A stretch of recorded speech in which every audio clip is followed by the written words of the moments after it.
Hello, it's Tom Donald from the London Contemporary School of Piano. Today I'm going to show you 4 funky chord progressions you should practice. And if you're a fan of our work at the London Contemporary School of Piano, you should head on over to our website, contemporaryschoolofpiano.com, and claim your free resources kit, which accompany all of these videos, including this one, which is going to be filled with funky chords. There's no way I could, there's just too many great funky chord progressions. I've left a whole bunch out, so I'm just focusing on these 4 because they're the ones I feel like playing today, so it's very subjective. If you have a funky chord progression that you think I should cover, put it down in the chat. Say, what about this chord progression? I reckon it's funky. Tell us what you think. Put it down into the comment section. It's good to hear your thoughts. We're going to start with a chord progression. I love this one. I call it the disco major 7th. So you just grab a major 7th chord. You hear this in Michael Jackson, Michael Jackson songs, Stevie Wonder, a lot of late 70s disco stuff. It's classic. And all it is a major 7th chord. Just pick any major 7th chord. I'm going to play an F major 7 chord. But what I do in the left hand is I don't just play an F like that. I go up a tone and I play a G, and I get this slash chord, and this is the effect. It's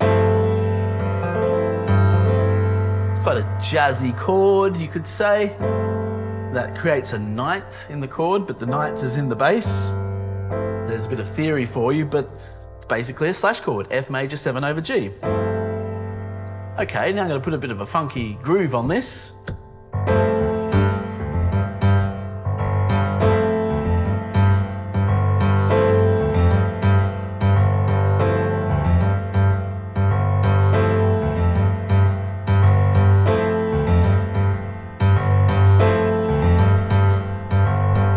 This is where it gets magic. That's just the starting point, and you've got to establish that groove. But once you've established the groove, then what we've got to do is we're going to jump up semitones.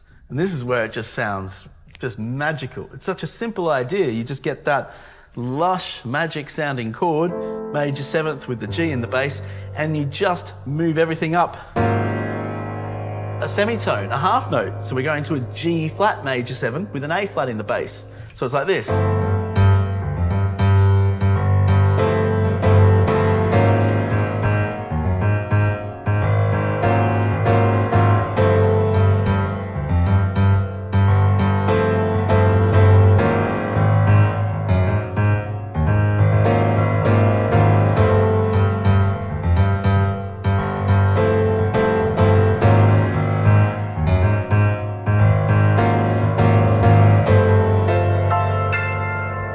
Isn't that great? So let's just turn this into a practice now. We're going to keep walking up semitones. And by doing that, the music just keeps lifting and lifting and lifting and lifting, and the celebration continues. So this is the best music, let's face it. Like late 70s disco stuff, nothing beats it as far as just getting that groove going. So let's hit with those major 7s, and with the G in the bass, the 9th in the bass, you could say. Just up a step from the root note, and we're just going to ride this up semitones. Get on your piano. Let's see how good you are with those major 7th chords, hey? Let's go.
I could go on all day. I love progressions that go into cycles and could just go on all day. You probably heard me talk about those types of progressions before. And the great thing about that one is this is such a simple idea, right? It's just major 7 chords rising up semitones. So you want to practice that, right? I'm just in root chord here. I'm not using any inversions. I'm not using any flashy voicing. This is just dead simple, but gosh, it's effective, right? If you've got a digital keyboard, it's quite cool to put on some of the E piano sounds, the electric piano sounds, the Rode piano sounds, the Wurlitzer sounds. You can have a lot of fun with it, and then build in a bit of a fat bass line underneath. Just going a fifth above. It's not the root note because it's the ninth actually, but I'm going a fifth above that, and then a tone below that, and generating my own bass line. And you can make up your own bass lines. You can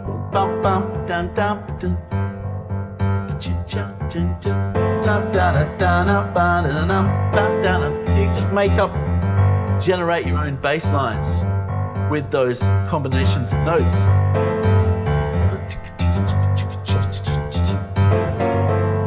And you notice how important and central groove is to all of this, and rhythm. And by the way, if you need to work on your groove and rhythm, you need to know about our Groove Mastery program. It's just a mere £20 or $25 US. Quite a small investment, really, when you think of the materials that this groove course, our mastery course, comes with. It comes with loads of templates and backing tracks and an opportunity for you to really study groove and rhythm, because us pianists do not spend enough time thinking about groove and rhythm, because we're focusing on cool things like chords all the time, which is great, but it can be a distraction. Speaking of which, we're going to continue distracting ourselves with more chords, because chords are just so cool, aren't they? Particularly these funky chord progressions. This next chord progression can be played in a number of ways with some different voicings. And I've basically taken the chord progression from the iconic song, Isn't She Lovely, Stevie Wonder. It is a soulful, life-affirming, funky chord progression. It's not just a funky chord progression, it's a celebration of life. That's what Stevie Wonder is. Anything to do with Stevie Wonder is a celebration of life. Not just this song, which is literally a celebration of life. He wrote it for his daughter. And it's everything that a funky chord progression needs to be. Whatever a funky chord progression actually means technically, this is it. This is the definition as far as I am concerned. I'm going to focus just on the first 4 chords of the song, which loop around a lot in this song. And you should do this in different keys. You actually should study this progression in every single key, because it is it's a celebration of life. So if you're going to celebrate, songs in the key of life, if it's a celebration of life, you need to do this in every single key, because why not celebrate life in every single key? That just gets better then. So you can use some different voicings here. You can use, I'm going to give you a more simple voicing, then I'm going to give you a more advanced voicing. So the more simple voicing would be going from a C minor 7 here to an F9. Notice how I just dropped my thumb to get to the F9. That's a really nice voicing. Then I've got an A flat major 7 with a B flat in the bass, and then an E flat major 9. And I've voiced the E flat major 9 as a G minor 7 with an E flat in the bass. Might seem a bit confusing, but that's the chord inside the chord. So I've got C minor 7, F9, A flat major 7 with a B flat in the bass, E flat major 9. Oh, just the soul in that progression is just, yeah, it's so potent, it's wonderful.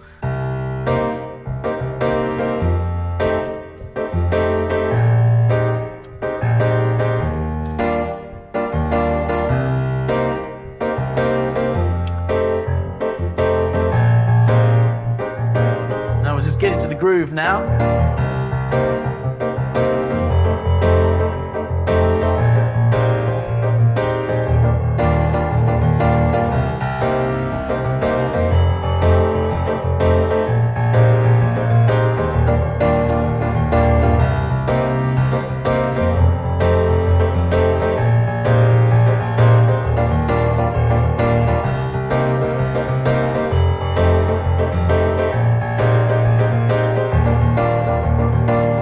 bit more excitement, I'll show you a nice variation of that. We're going to start instead on a C minor ninth rather than a C minor 7, which is this is the voicing, the 7th note, the root note, the 3rd note, the 5th note. We're going to make it a C minor ninth. We're going to get the C, turn it into a D. We've still got the C in the bass, so we can get rid of the C in the right hand. So we've got the 7th note, the 9th note, the 3rd and the 5th. C minor 9. Just feel that under the fingers. Just pause and do this on the piano. Pause the video, walk to your piano, just get that under the fingers. Wow, you feel that's so mellow. So then we just now drop the B flat down a semitone to the A, F in the bass, and we have an F 13th chord. Don't think about the theory, just think about how the thumb drops to that A to make this 13th chord. And we get this now.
The progression goes like this.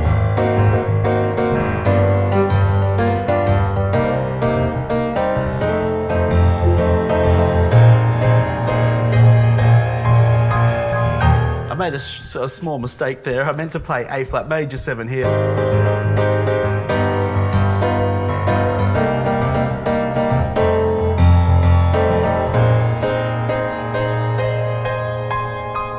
Now I've got to be careful I don't just turn this into a Stevie Wonder seminar. This is a funky chord seminar. A lot of crossover, obviously.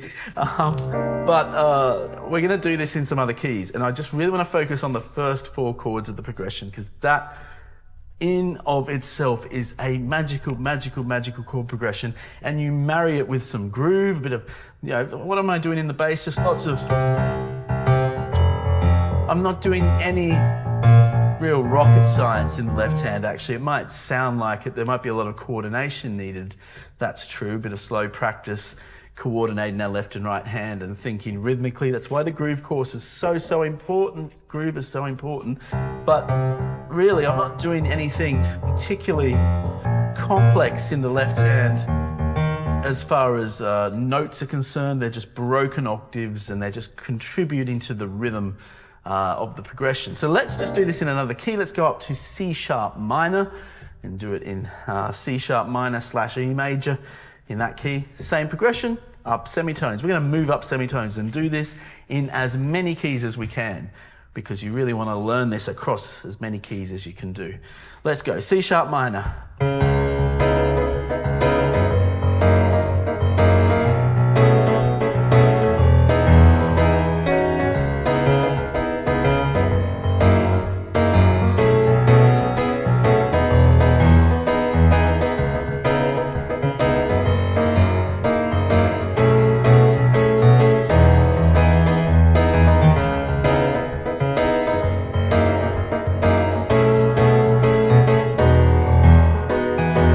D minor.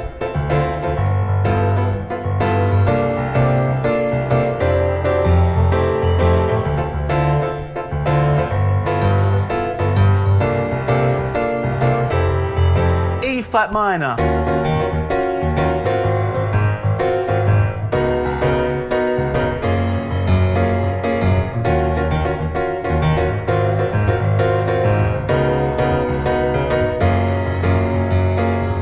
What about E minor?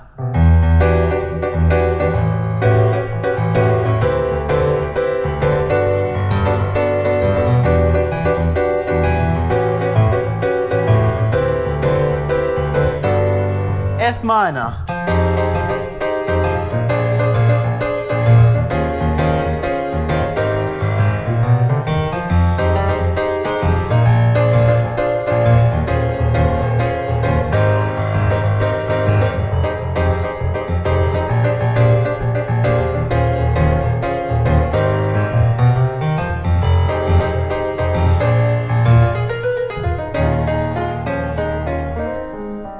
I could play that progression all day. Many of you will need to slow down and study it, be very methodical with it. That is so important. Really want to highlight the importance of slow practice. That's why in the Groove Mastery course, we do a lot of very focused warm-up exercises that are extremely slow and repetitive and teach us how to build groove into our playing just by starting with eighth notes and beating out eighth notes and then adding accents to them and adding small syncopations to them and just building and building and building. I could show you those exercises now. The YouTube algorithm would hate them because they're slow and they're repetitive, and everything about the modern internet is not about slow and repetitive. So yeah, things like the Groove Mastery course, they take a little bit more commitment. You want to sit at your instrument and lock yourself into the rhythm, but that's what musicians do. That's what makes them professional players. They lock themselves into the music and get into that zone of just total concentration and immersion with music. It's a wonderful thing. I think it's a fantastic thing. So, next progression. This is a progression it comes from it's not a progression I invented myself, but I have a piece of music I wrote that uses this progression because I really love this progression. And so I'm gonna play the progression in the context of this piece of music I wrote. And again, I'm only gonna focus on the first four chords of this progression. And it uses lots of ninth chords, and it just creates that really soulful, funky effect. And actually, I'm gonna play this progression in 3/4 time, which is not necessarily really seen as a funky time signature, but I'm going to try my best to make it funky because I think 3/4 time is actually a really cool time signature for funky rhythms and syncopations. And it's a nice departure from the typical 4/4 time, which we always come across. And most of the music we play has 4 beats in the bar, and it's good to just experiment with different chord progressions in different time signatures as well. So the progression itself that we're going to study right now is F minor 9. And then here, this is a little bit like an E flat 9, but we've also got a 6 in it. So it makes it more like an 11th or a 13th. And the same thing here, I'm combining this, got a D flat here, but I'm combining the 6th and the 9th together. And I don't want to get too theoretical, but I want to really focus on this idea that we're combining different flavors of the sound. So we've got 9th, 6th and 9th, 6th and 9th in this chord. And then here we're going to have a 7th and a flat and 5th. So we're getting into some nice jazzy territory. F minor 9, E flat 6 9, D flat 6 9, 7th with a flat and 5th.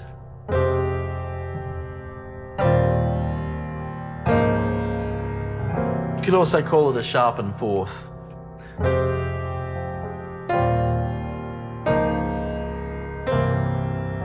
Now I'm going to add this rhythm to it.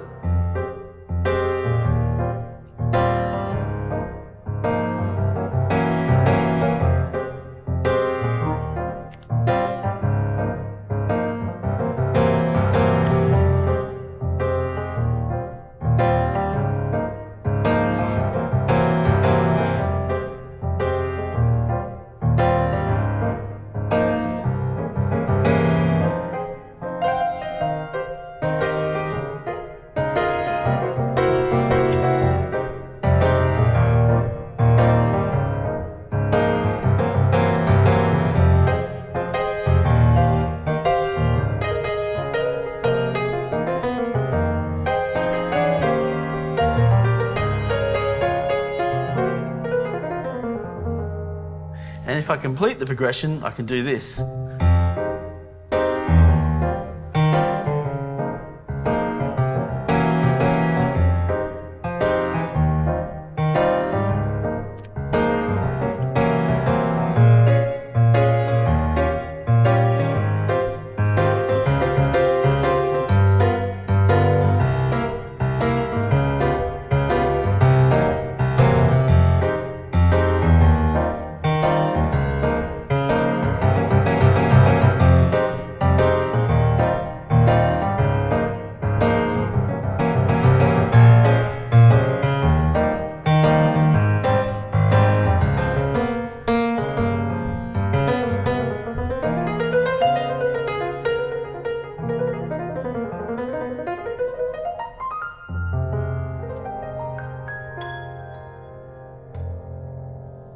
So the progression for that, the piece is called Marble Strides, and it's in the resources kit.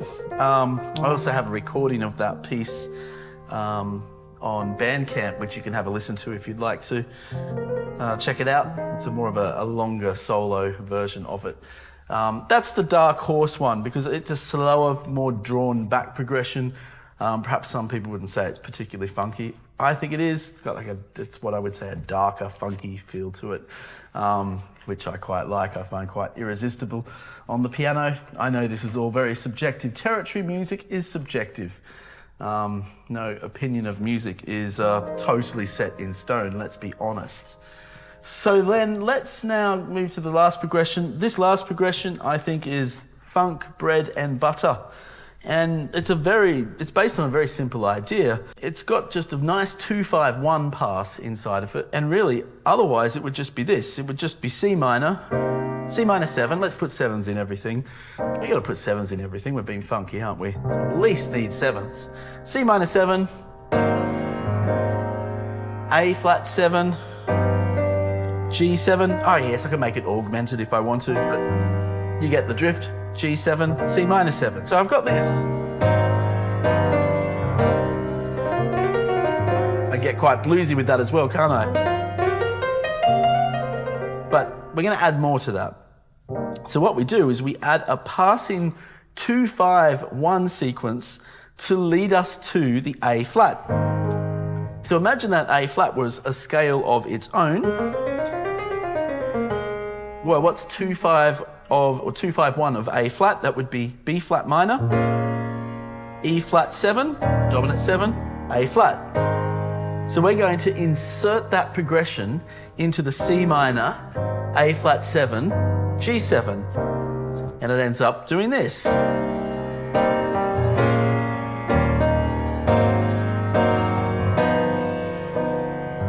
Now we make it funky.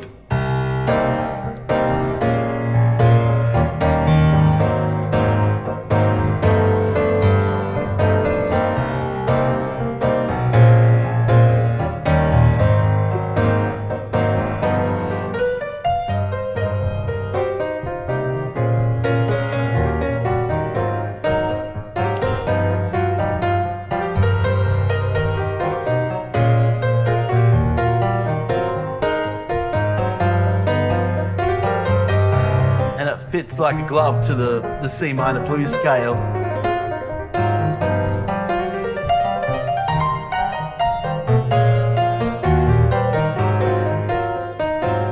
I'm going to add another chord extension to that, or another passing chord. To get from the C minor to the B flat minor 7, which starts that 2-5-1 sequence, I'm going to put another semitone there.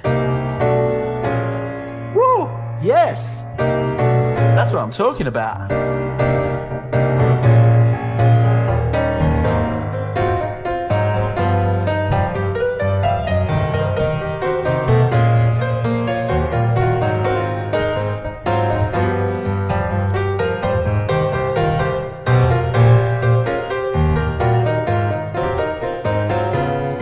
Added a passing chord there.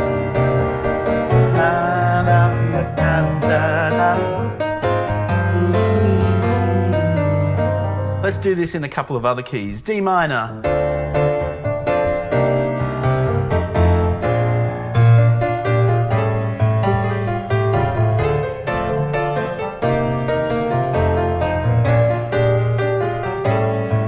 E flat minor.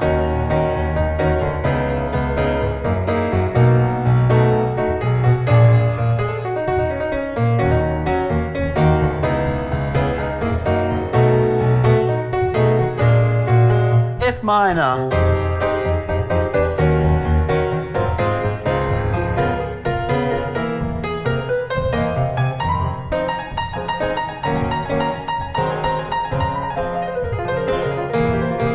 Sorry, I'm showing off. G minor.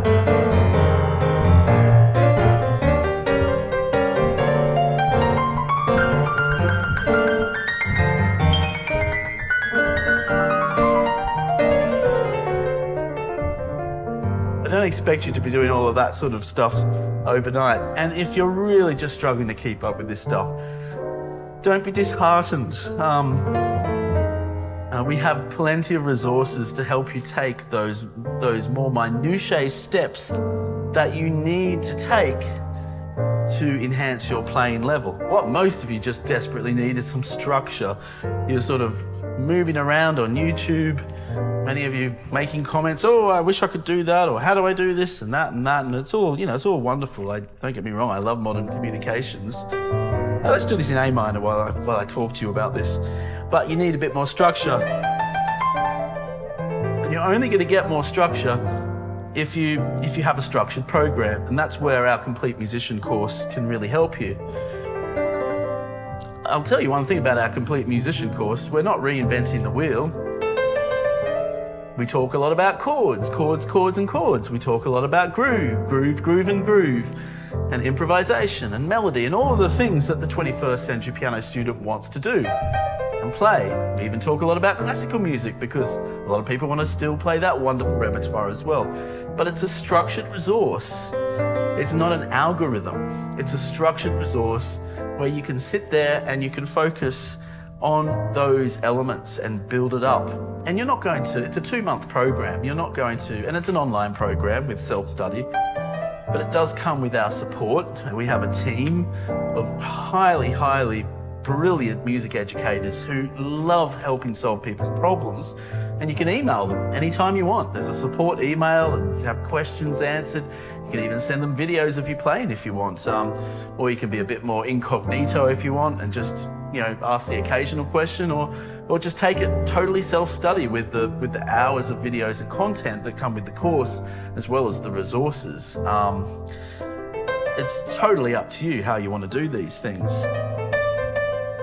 But it will help you take those steps, to get you to that next place. That's what's so important about programs like our Complete Musician program. And I think for many of our students that have done really well in it, I'm moving to B flat minor by the way now. For many of our students who've done really well with this program, I think it's because they've made that commitment to sort of detox themselves off social media and YouTube for a couple of months and just focus on something that is structured and where they can just really work on themselves and their own playing. And when they do move back to that online world again, that YouTube world again, they have a much more clarity. They'll watch a video, they'll watch a tutorial that's out there, and there's so much great stuff that's out there. But they'll be able to put it in a container of practice. Oh, okay, that is in this container.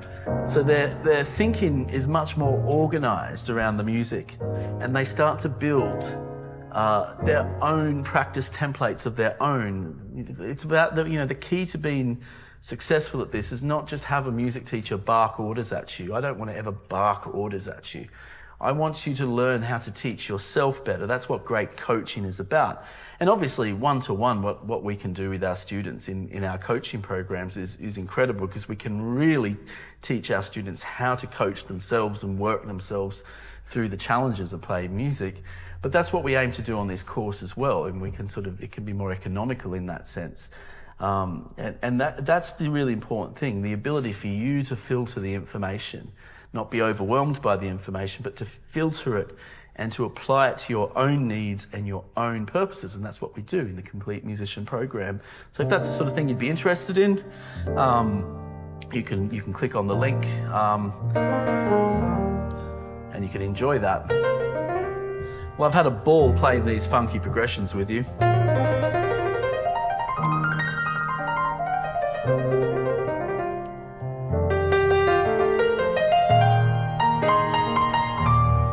I could play these progressions all day.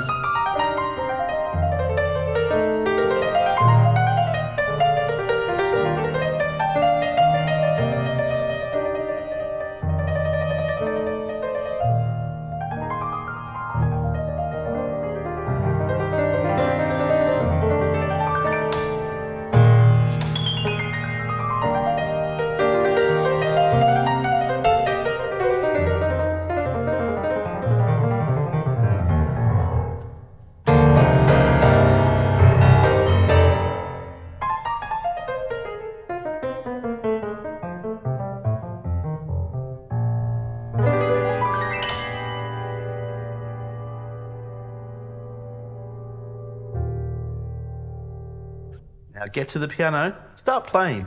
Let's talk soon.